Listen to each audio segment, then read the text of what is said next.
Hi, welcome to this week's weekly reading. I'm Charlie. We're currently reading two books, The Mastery of Love by Don Miguel Ruiz and Career Self-Care by Minda Zetlin.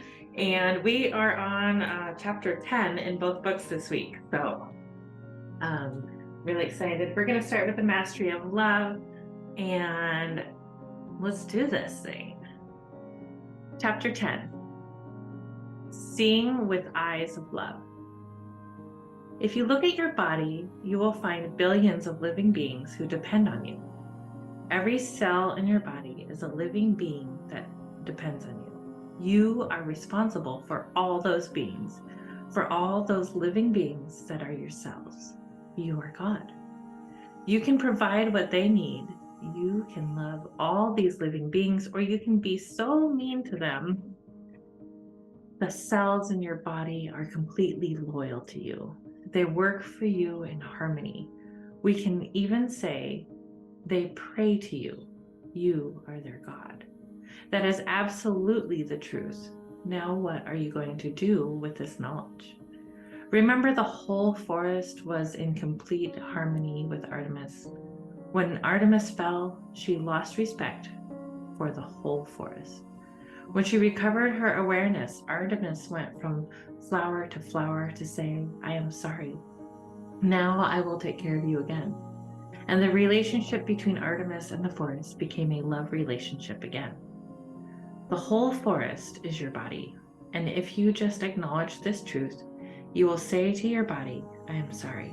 Now I will take care of you again. The relationship between you and your body, between you and all those living cells that depend on you, can become the most beautiful relationship. Your body and all those living cells are perfect in their half of the relationship. Just like the dog is perfect in its half, the other half is your mind. Your body takes care of its half of the relationship, but the mind is the one that abuses the body, that mistreats the body, that gets so mean with the body. Just look at the way you treat your cat or your dog. If you can treat your body the same way you treat your pet, you will see that it's about love. Your body is willing to receive all the love from the mind, but the mind says, no, I don't like this part of my body. Look at my nose. I don't like my nose. My ears, they're too large. My body is too fat. My legs are too short. The mind can imagine all kinds of things about the body. Your body is perfect the way it is, but we have all those concepts about right and wrong, good and bad, beautiful and ugly. These are just concepts, but we believe them, and that's the problem. With the image of perfection we have in our mind, we expect our body to look a certain way, to act a certain way. We reject our own body when the body is completely loyal to us. Even when our body can't do something because of its limitations, we push our body, and our body at least tries. Look what you can do with your own body. If you reject your own body, what can other people expect from you? If you accept your own body, you can accept almost everyone, almost everything. This is very important when it comes to the art of relationship. The relationship you have with yourself is reflected in your relationship with others. If you reject your own body, when you are sharing your love with your partner, you become shy. You think, look at my body. How can he love me when I have a body like this? Then you reject yourself and make the assumption that the other person will reject you for the same thing you reject in yourself. And when you reject someone else, you reject him for the same things you reject in yourself. To create a relationship that takes you all the way to heaven, you have to accept your body completely.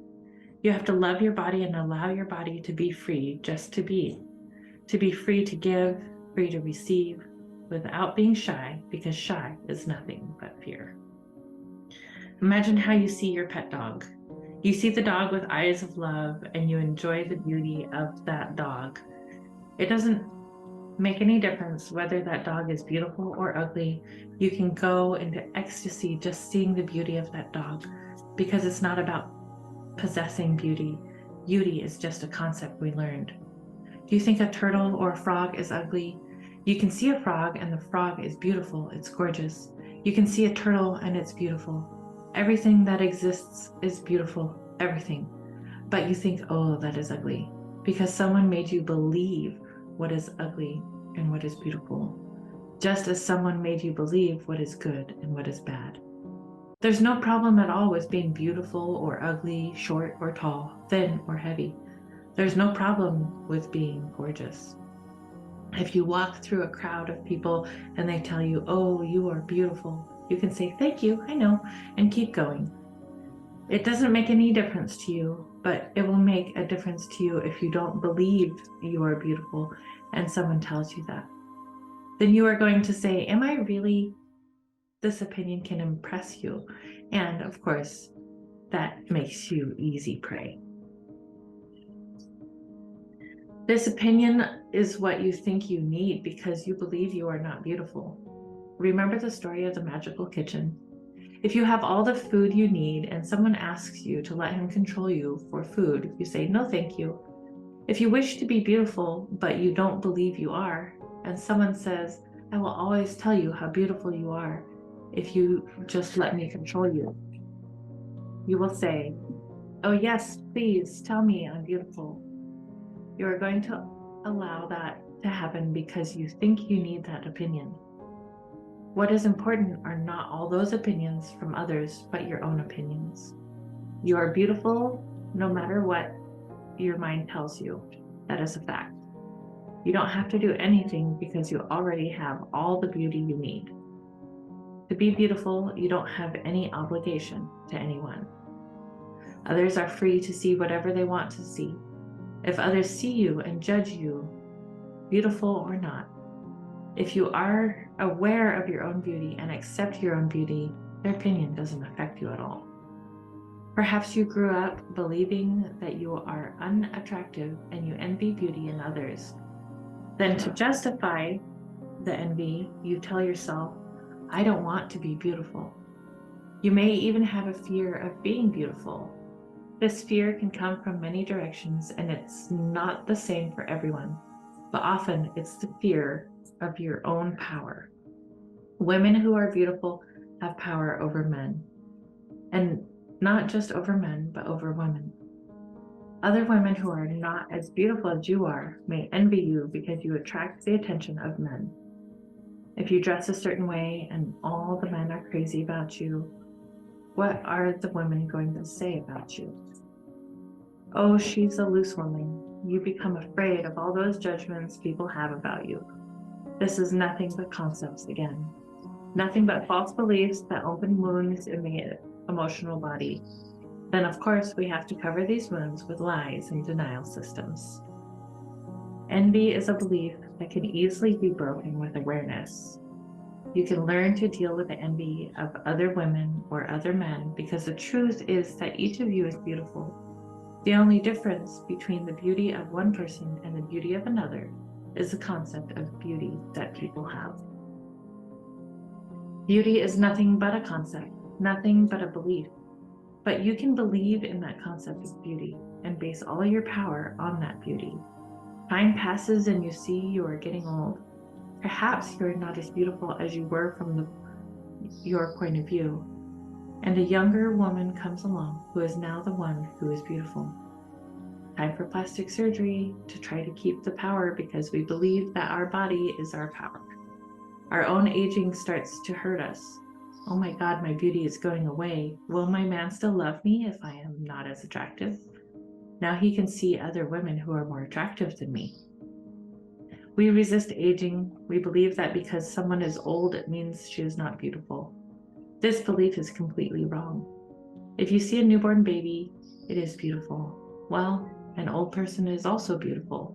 The problem is the emotion we have in our eyes to perceive what is and what is not beautiful. We have all these judgments, all these programs that put limits on our own happiness, that push us into self-rejection and to reject other people. Also, can you see how we play the drama, how we set ourselves up to fail with all these beliefs? Aging is something beautiful, just as growing up is beautiful. We grow from a child to a teenager to a young woman or a young man. It is beautiful. To become an old woman or an old man is also beautiful. In the life of humans, there are certain years when we actively reproduce. During those years, we may want to be sexually attractive because nature makes us that way. After that, we don't have to be sexually attractive from that point of view, but it does not mean we are not beautiful. You are what you believe you are. There's nothing to do except to be what you are. You have the right to feel beautiful and enjoy it. You can honor your body and accept it as it is. You don't need anyone to love you. Love comes from the inside. It lives inside us and is always there. But with all that wall of fog, we don't feel it. You can only perceive the beauty that lives outside you when you can feel the beauty that lives inside you.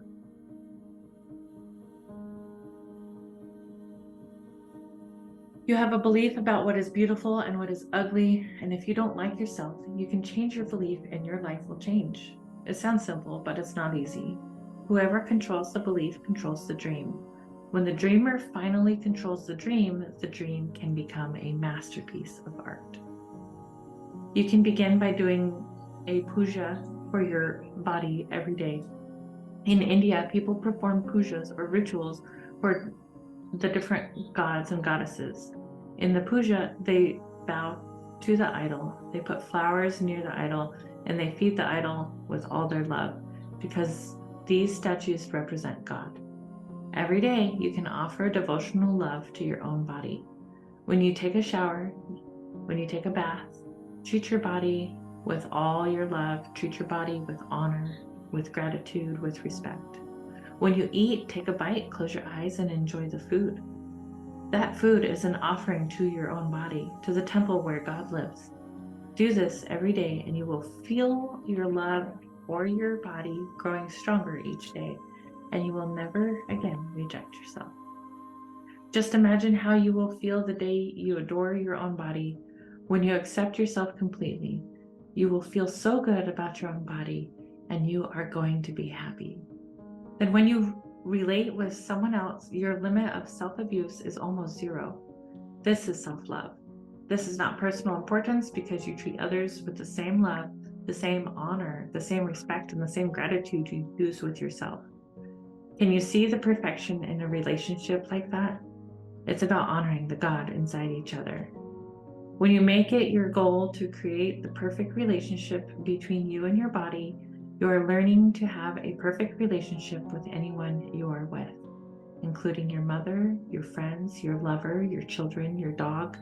When you have the perfect relationship between you and your body, in that moment, your half of any relationship outside you is completely fulfilled. You no longer depend upon the success of a relationship from the outside. When you do a puja with your own body, when you know how to have that devotion for your own body and you touch your lover's body, you touch it with the same devotion, the same love, the same honor, the same gratitude. And when your lover touches your body, it's completely open. There's no fear, there's no need. It's full of love.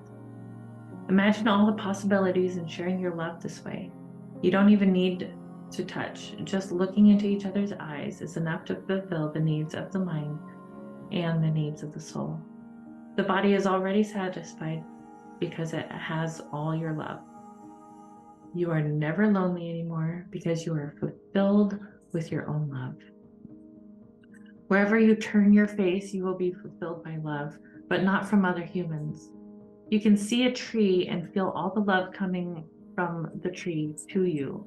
You can see the sky and it's going to fulfill the needs of your mind for love. You will see God everywhere and it will no longer be just a theory. God is everywhere. Life is everywhere. Everything is made by love, by life. Even fear is a reflection of love, but fear exists in the mind and in humans. That fear controls the mind. Then we interpret everything according to what we have in our mind. If we have fear, what we perceive will be analyzed with fear. If we are mad, what we perceive will be perceived according to anger. Our emotions act like a filter through which we see the rest of the world. You could say that the eyes are an expression of what you feel. You perceive the outside dream according to your eyes. When you are angry, you see the world with eyes of anger. If you have eyes of jealousy, your reactions will be different because the way you see the world is through jealousy. When you have the eyes of madness, everything will bother you. If you have the eyes of sadness, you are going to cry because it's raining, because there is noise, because of everything. Rain is rain. There's nothing to judge or interpret. But you are going to see the rain according to your emotional body. If you are sad, you see with the eyes of sadness, and everything you perceive will be sad. But if you have the eyes of love, you just see love wherever you go. The trees are made with love. The animals are made with love. The water is made with love. When you perceive with the eyes of love, you can connect your will with the will of another dreamer, and the dream becomes one. When you perceive with love, you become one with the birds, with nature, with a person, with everything. When you can see with the eyes of an eagle or transform into any kind of life, with your love, you connect with the eagle and you become the wings, or you become the rain or the clouds. But to do this, you need to clean the mind of fear and perceive with eyes of love. You have to develop your will until it is so strong that it can hook the other will and become one will. Then you have wings to fly. Or being the wind, you can come here, or you can go there, you can push away the clouds and the sun is shining. This is the power of love. When we fulfill the needs of our mind and our body, our eyes see with love. We see God everywhere. We see God behind the parasite of other people. Inside every human is the promised land that Moses promised his people. That promised land is in the realm of the human mind, but only the mind that is fertile for love, because that is where God lives. If you see the ordinary human mind, it is also a fertile land, but for the parasite that grows the seeds of envy, anger, jealousy, and fear. In the Christian tradition, you hear of Gabriel coming with the trumpet for the resurrection, and everyone comes out of his grave to live the eternal life. That grave is the parasite, and the resurrection is the return to life, because you are alive only when your eyes can see life, which is love. You can have a relationship that fulfills your dream of heaven. You can create a paradise, but you have to begin with you. Begin with complete acceptance of your body. Punch the parasite and make it surrender. Then the mind will love your body and will no longer sabotage your love. It's up to you. It's not up to anyone else. But first, you are going to learn how to heal the emotional body.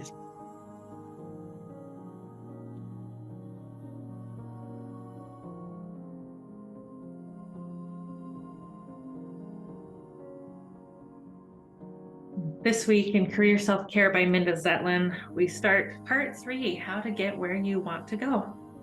And we are on chapter 10. Why you should make sure to do what you love.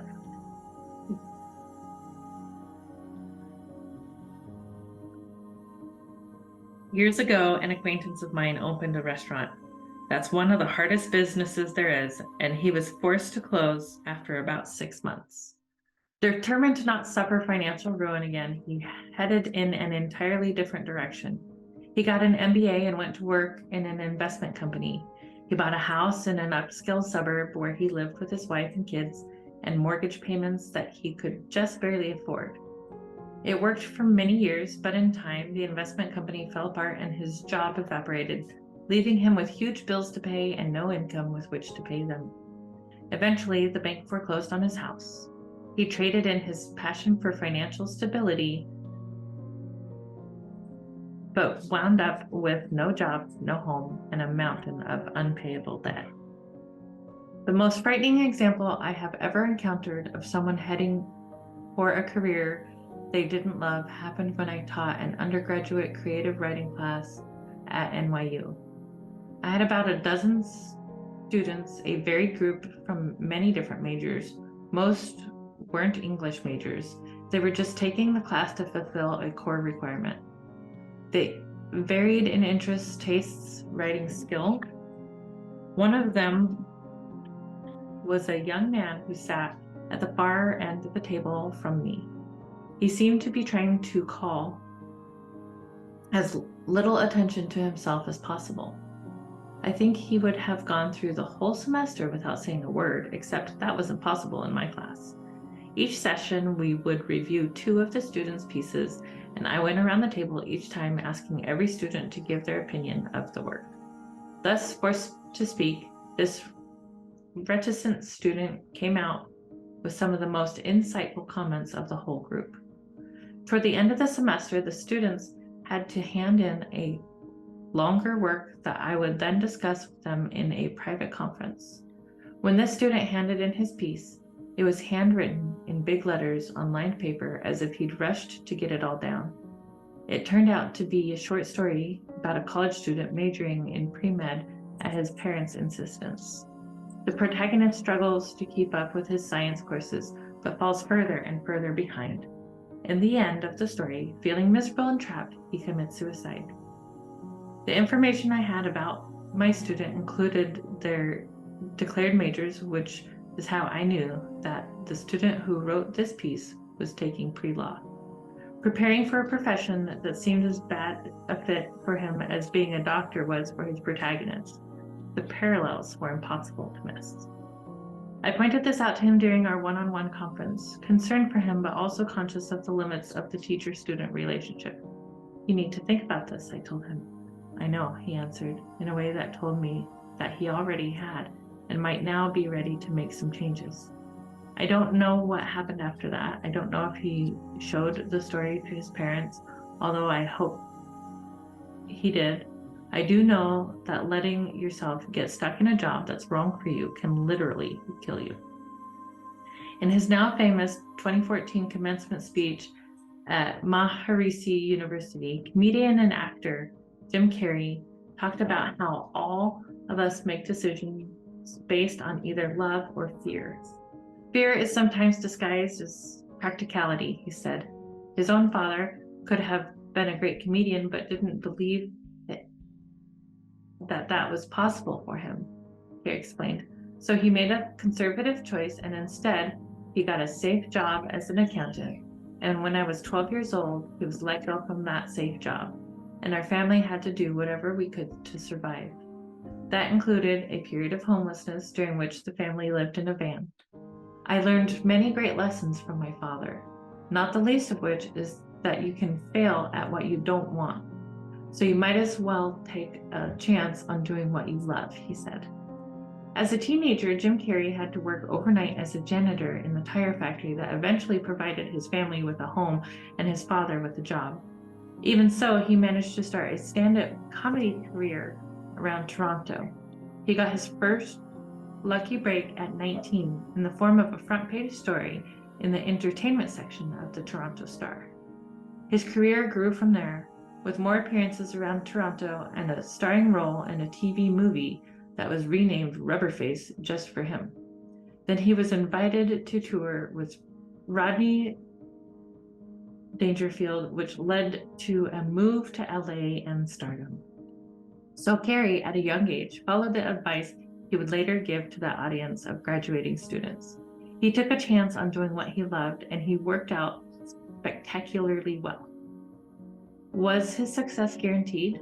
Sure, Carrey is phenomenally talented, but there are plenty of phenomenally talented people who spend their days managing retail stores or writing computer code and only use their talents in their spare time.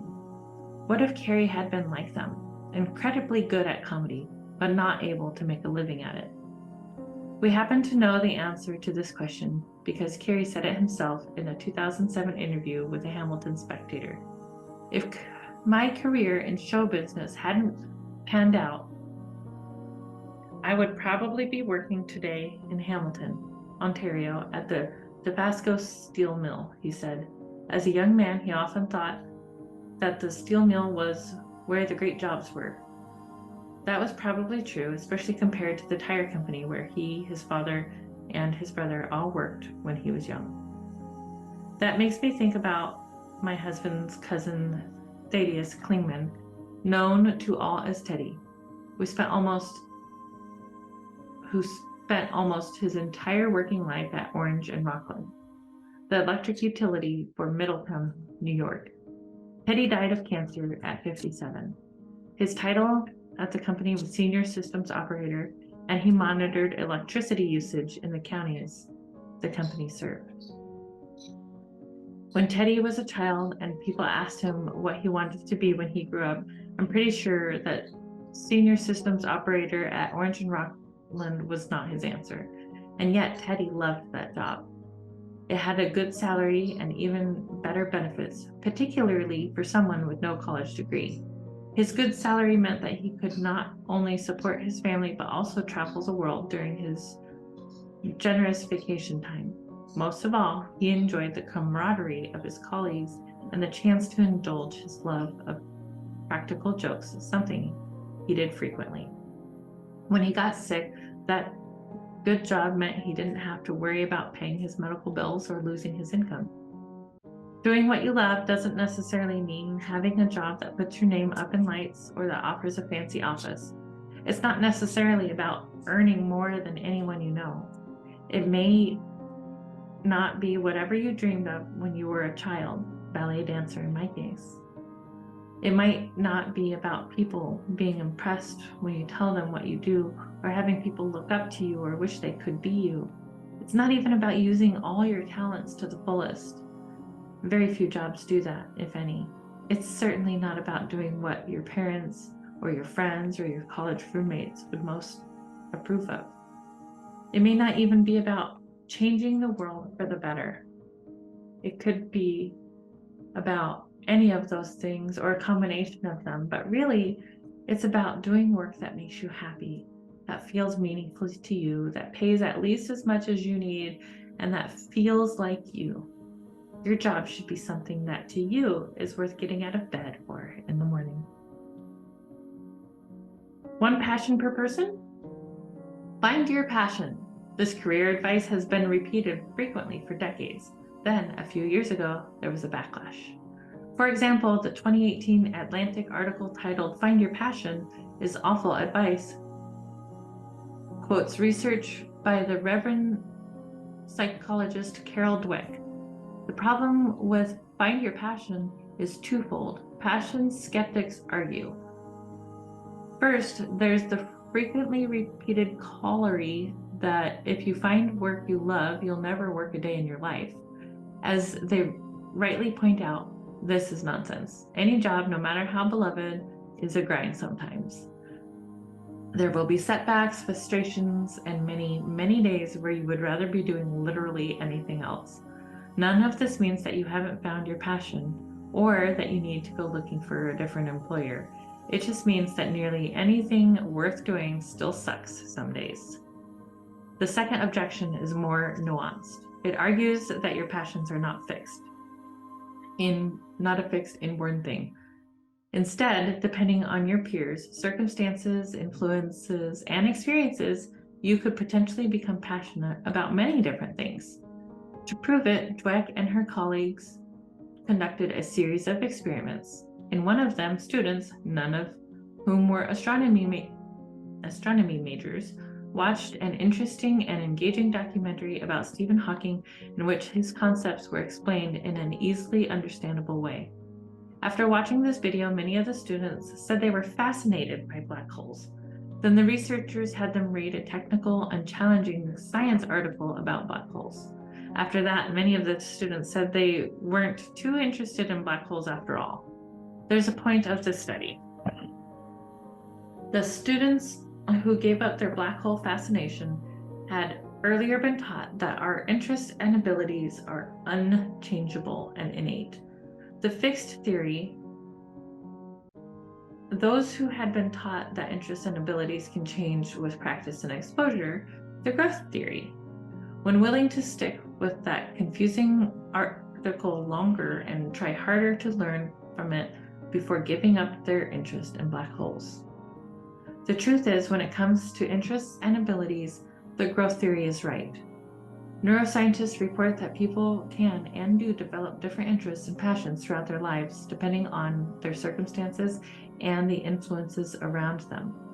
This is something I've pondered quite a bit because I was born in 1960, right at the end of an era when women were expected to devote their lives to cooking, keeping house, and child rearing. I've often wondered how things would have gone if I'd been born just a few years earlier. I've never raised children. I'm a lousy housekeeper. I'm hopeless at interior decorating. And while I am a pretty good cook, for the past several years, I've handed that job over to my husband almost completely because that's what works best for our partnership. I like to fantasize that if I had been born at an earlier time, I would have been one of those mold-breaking women, dismissed during her lifetime but revered afterward, who insisted on her own career and ignored the world's expectations. But I suspect the truth is I would have learned to love sewing curtains for the children's bedrooms and baking a perfect apple pie. And maybe those things would have made me just as happy as my writing career does now. I think the search for a perfect career or a perfect job has a lot in common with the search for a perfect partner or spouse. 1. There's more than just one. Some people believe that there's one perfect love out there for each of us, but that idea doesn't stand up to scrutiny. First of all, on a planet with 7.8 billion people on it, the chances of meeting your one right partner are virtually nil. But even if you believe that a greater power will bring the two of you together, what about the many widows and widowers who lose a beloved spouse but go on to marry someone else that they love just as much? Just as there isn't one perfect partner out there, there isn't one perfect career for you either. This means you can feel free to experiment with different jobs and professions. The more different things you try, the more you can be sure you found the right one when it happens. 2, it might not be love at first sight. When my husband and I first met, he knew right away that we belonged together. I was not convinced. For one thing, he wasn't exactly my type. I'd always been drawn to thin, dark, and brooding guys, and he's pretty much the opposite of that. But he was persistent. Eventually, I got to know him and came to see that he was, in fact, the perfect person to spend my life with. A job might not seem like the perfect fit at first either. That doesn't necessarily mean it's wrong for you. It could be wrong for you, or you might need to get to know the work the same way I needed to get to know my future husband. If you're not sure, it may be worth taking the time to find out. 3, it won't always be fun. No matter who you are and no matter how much you love your partner or spouse, I guarantee that if you spend any time at all together, you will eventually wish, at least momentarily, that person would go far, far away and never come back. There will be times when you doubt whether you really belong together. There will be times when your relationship drives you crazy or worse, bores you. The magic of a committed relationship is when you can see those moments as the temporary blips they are, and when you can tell the difference between the normal ups and downs of any long-term relationship and the serious problems that mean a relationship won't work. Even the best job in the world will still have its boring moments and its aggravations. I'm using the term job to mean work you do for a living, even though you may be doing it as a self-employed business owner or contractor. You will have good days and bad days and days when you wish you could be anywhere else. Only you can know whether those are just the ups and downs of any job or a sign that you should be looking to make a change. 4, it's all about values. A wise ex-boyfriend of mine once said that the important question in any relationship is whether the people involved share the same values. We didn't. The more I think about that, the more right it seems. You and your partner don't have to have exactly the same priorities or even the same political views, but if what you value and what your partner values don't sync, it's going to be very hard to have a satisfying relationship in the long run. In the same way, there's a lot you can put up with or work around in a job. But if if the work doesn't align with your values, you're never really going to be happy. That applies to a job that pays well, but requires you to do things that go against your conscience. But it might also apply to a job that you enjoy, but that pays badly if one of your primary values is to earn enough money to give your child the best possible education. Your values are yours and no one else's, and no one can tell you what those values should be. Number 5, you may have to let love find you. I am always perplexed by the way dating apps ask users to determine how many miles away they're willing to look for the perfect mate, or how old a partner they're willing to consider. What if the perfect person for you lives 1 mile outside your maximum radius, or 6 months older than your maximum age?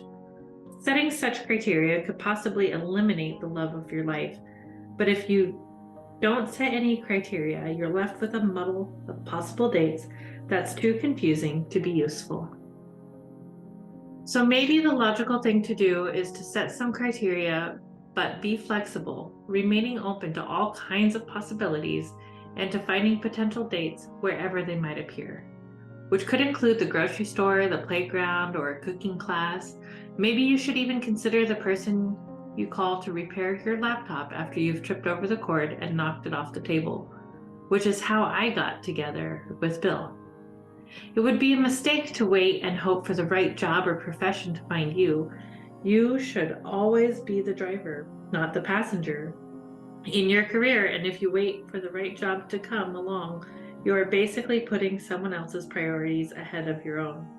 It doesn't make sense to do the job hunting equivalent of standing around the produce department waiting for someone good-looking and single to come along, but it does make sense to stay open and willing to sometimes try things you might not have thought would be a good fit.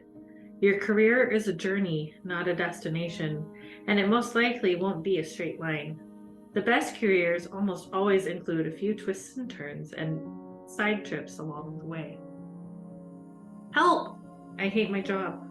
What if right now you're in a job that you hate, that doesn't inspire you, or that makes you so crazy that you dread Monday mornings and you feel like it's eating you up inside? What should you do? First of all, whatever you do, don't do nothing. Don't just tough it out figuring that you're lucky to have a job at all. Maybe you are and maybe you aren't, but either way, it's your responsibility to make yourself happy if you can. If only because the happier you are, the better you'll be at your job and the better you'll be as a partner, spouse, parent, or friend. If you hate your job, your first task is to figure out exactly why you hate it. If you're in a stew about how miserable you are, it might be a challenge to step back and analyze exactly what you aren't getting that you need, or that you are getting that you don't want. But that's exactly what you need to do. Let's start with the single most common reason people quit a full-time job. According to research by pay scale, money. Leaving a lower paying job for a better paying one is hard to resist for most people. If your job isn't paying enough to cover your expenses or provide properly for you and your family, then it's smart to take action. That could include negotiating for an increase in salary or other compensation, taking on extra work for extra pay, or starting a side hustle. But there's a difference between hating your salary and hating your job. If you hate your salary, any of these solutions might possibly work. If it's your job that you hate, they won't. Career experts say that the reason people hate their jobs is most often the boss. This isn't surprising when you consider that most bosses receive no management training before taking on supervisory responsibilities. It may take some thought to figure out whether you'd hate your job less if you had a different boss, or you may already be very sure about the answer. If the problem is your boss, your first step might be to explore whether there's another position in your company you could move to where you could work for someone else. Another common reason people hate their jobs is because they feel undervalued, which may or may not have anything to do with their actual pay. If you feel unrecognized or undervalued at work, some communication may help. Begin by making sure your immediate manager is aware of the hard work that you do, and particularly any big successes you've had. You don't want to be heavy-handed about this, but you do want to make sure they're aware. Your communication strategy should include finding out from your boss how they see your work. There may be areas where you need to work harder, or things that matter to the boss that you aren't aware of. Ask a question like, is there anything I should be doing to be a more valuable employee? You may get crucial information about how to do things differently, and if your boss is smart, they will recognize that you're feeling undervalued as well. A final reason that you might hate your job is if you feel stuck. There's no opportunity for advancement, at least not in the direction you want to go, and you're not content with staying where you are. If that's the case, then it's very likely time for a move, whether into a different part of your organization or out of the organization altogether. What about the job market? Is now the right time to go looking for a new job? In the last few years, the United States has seen the tightest labor market in decades. In fact, the 3.6% unemployment rate in 2019 and early 2020 was the lowest it had been in 50 years. We all know what happened next. The pandemic hit and put an abrupt end to good economic times. In April 2020, unemployment hit a staggering 14.7%. After April, things improved thanks to a series of stimulus packages and eventually the arrival of COVID vaccines. By November 2021, unemployment was down 4.2%. These statistics are only part of the picture. In the spring of 2021, people began quitting their jobs in record numbers.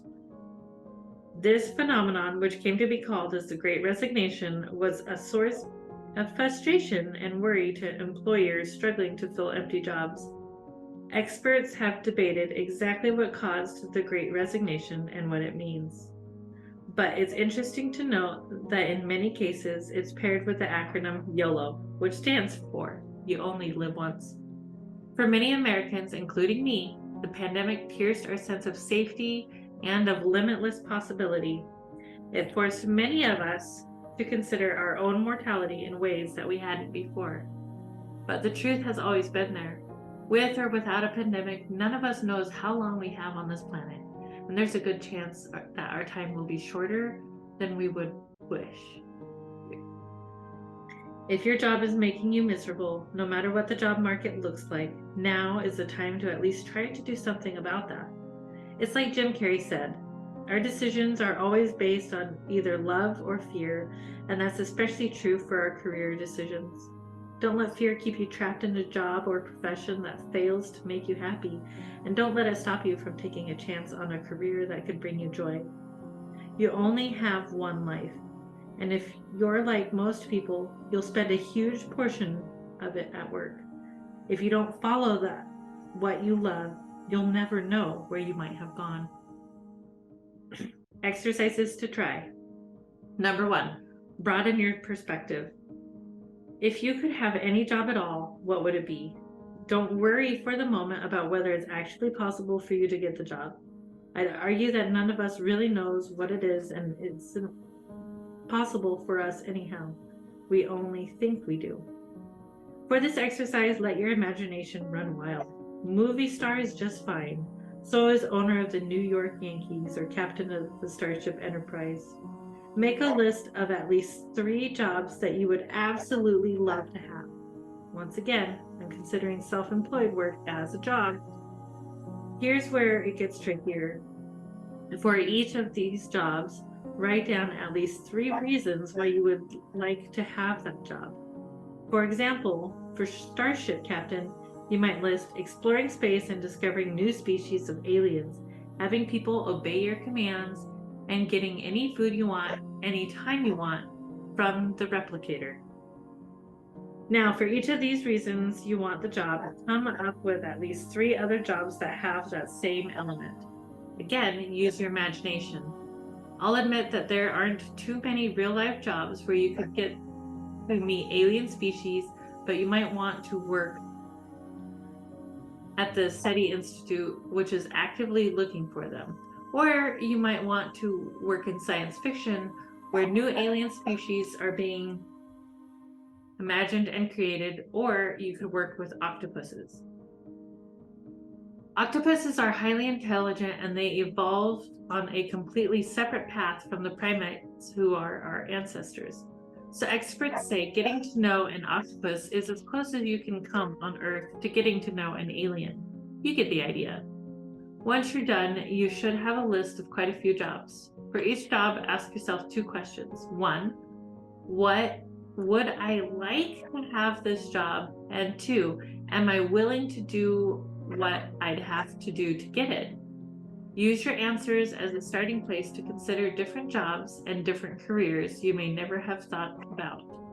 You may conclude that the job you already have or the career path you're already on is a perfect one for you. In that case, hooray! If your answer to any of these questions is I don't know, get ready for the next exercise. Number 2, go find out. When I was a child, my parents gave me Rudyard Kipling stories to read. My favorite character was the mongoose Rikki Tikki Tavi, whose family motto was run and find out. I think it's a pretty good motto for most of us when it comes to our careers. Most journalists know this secret. You can ask almost anyone to talk about their work and they'll do it. People love to talk about themselves and almost any excuse will do. This means that once you've identified someone in a job that you think you might want to have, if you get in touch and ask if they'll answer a few questions, there's a high likelihood that they'll say yes. If you have your own blog or can offer to contribute an article to someone else's blog or website, you can use that as an excuse to interview the person about their work. Or you can be straightforward and say that you're thinking of pursuing a similar career yourself.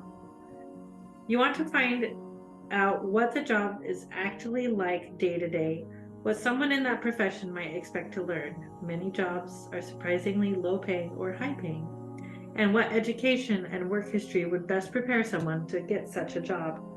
You should also ask them about their own background and how they came to be where they are. You're not there to ask them to find you a job or to ask what your prospects are for landing a job in that industry or company, or even whether it's a good industry or profession for you to join. They may volunteer their opinion about this, but in most cases that will have more to do with their own personality and circumstances, and maybe even their mood that day, than anything else. On the day I left my full-time job to strike out as a freelance writer, as I was walking toward the door with my personal belongings, a woman I barely knew pulled me aside to inform me that she had also been a freelance writer and that I would certainly fail because sooner or later I would run out of work, which is what happened to her. More than 30 years later, her prediction still hasn't come true.